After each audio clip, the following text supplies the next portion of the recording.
Bonjour à toutes et à tous, bonjour à tous les suiveurs et à tous les inconditionnels de Grégoire Omnisport. Doomu Gaynde Ndiaye warul tiit warul ragal, vive les Lions du Sénégal, vive Aliou Cissé et vive l'équipe nationale du Sénégal. Donc on va parler des Lions en Europe. Donc comme Ismaïla Sarr qui a été l'homme du match face à Tottenham. Donc Ismaïla Sarr a été exceptionnel. Mais Ismaïla Sarr s'est blessé et il s'est blessé jusqu'au janvier. Donc vraiment, ça c'est une mauvaise nouvelle pour Ismaïla Sarr. Ismaïla Sarr, donc, il est malheureux. À chaque fois que vous devez un match, une forme, il se blesse. Et ça c'est malheureux parce qu'il se blesse beaucoup, parce qu'il prend beaucoup de coups. Ismaïla Sarr il se donne à fond. Repli défensif, il n'hésite pas à mettre le pied. Mon boire double tank, même si il y a d'or, mon coup franc ou la pénalité d'or, donc mon double tank. Ismaïla Sarr dafa ñëmé vrai gagne là. Donc il s'est blessé malheureusement face aux Spurs de Tottenham. Donc vous avez vraiment les Hornets qui n'ont plus perdu depuis 7 matchs en Premier League, ponctués par 4 victoires et 3 matchs. Donc je peux dire que Ismaïla Sarr est une pièce maîtresse des Hornets de Watford. Mais il s'est blessé, on attend quand même donc la durée d'indisponibilité. Donc ñi xalat mu baña yagan parce que Ismaïla Sarr normalement warul manquer wa Watford et on veut voir Ismaïla Sarr sur les pelouses parce que même blessure mo don donc Kalidou Koulibaly ba légui footballatagul avec le Napoli. Donc justement la transition est bien faite.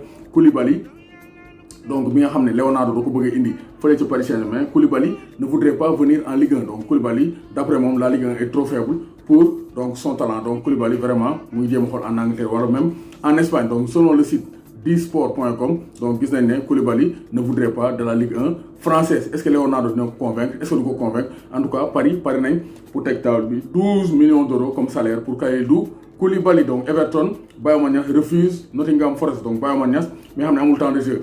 Il faut Everton, donc Nottingham Forest, club de 2e division. Donc anglaise, pour donc Indico, deuxième division anglaise pour mettre autant de jeu, mais Bayern a refusé Nottingham Forest qui vise aussi un autre franco-sénégalais qui est Adama Diakhaby, ancien joueur de Rennes et de Monaco. Il ne joue plus avec Huddersfield Town, donc il est visé par donc Nottingham Forest. Donc aussi, Souleymane Camara a battu un record. Il est devenu le joueur le plus capé, c'est-à-dire le joueur bu ëppale match sous le maillot de Montpellier. Il devance Pascal Pels avec 429. Donc il a joué son 430e match avec Montpellier. Donc c'est pour dire que vraiment Souleymane Camara c'est une légende, c'est un monument du côté de Montpellier. Donc il y a des Sénégalais qui dougal, des buteurs d'ailleurs Sénégalais qui ont dans les championnats mineurs comme la Turquie. Papis Demba Cissé dougal, Demba Ba aussi a marqué. Donc Papis Demba Cissé il a marqué son 13e but de la saison. Demba Ba a marqué son 5e but de la saison. Mamadou Fall dougal fallait Belgique avec Charleroi. Donc ils ont fait match avec Cass Open, ancien club de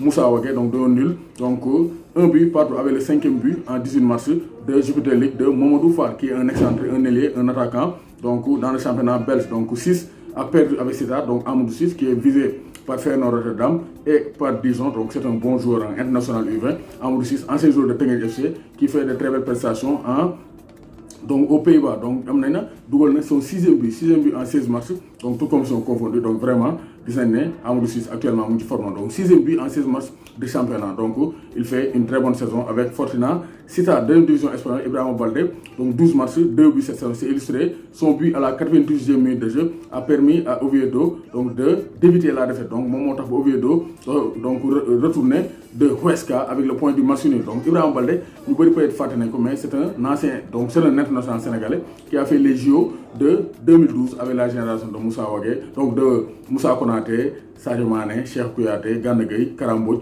Donc vraiment, c'était une belle génération. Donc vous avez en France aussi, les Sénégalais sont qualifiés en Sadio Diouf, donc Gomis, Alfred Gomis, Hassan Diouf avec Saint-Etienne, ils sont qualifiés pour les 8e de finale, de même que Gana Gueye, ils sont qualifiés pour les 8e de finale, de même que Mbaye et Edouard Mendy. Babacar Kouma a marqué Babacar Kouma, donc accroche, Lecce accroche l'Inter Milan. Donc l'Inter avec vraiment Lukaku et Lautaro Martinez n'ont pas pu s'imposer face à Lecce. Donc Babacar Kouma n'a pas marqué, mais il a permis, donc il a participé au match nul de Lecce face à l'Inter Milan. Donc match nul permet maintenant qui dit Inter ou le Juventus de Turin dépasser Inter Milan. Donc vous voyez, Juve a commencé à dépasser Inter Milan à cause des matchs nuls répétitifs de l'Inter Milan. Donc de manière globale, les Sénégalais ont été performants et ça c'est de bonne guerre. Donc Alassane Ndao aussi a marqué avec son nouveau club. Alassane Ndao, ancien milieu de terrain de Dakar Sacré-Cœur, il a marqué son premier but donc dans son nouveau club. Doomu Gaynde Ndiaye warul tiit warul ragal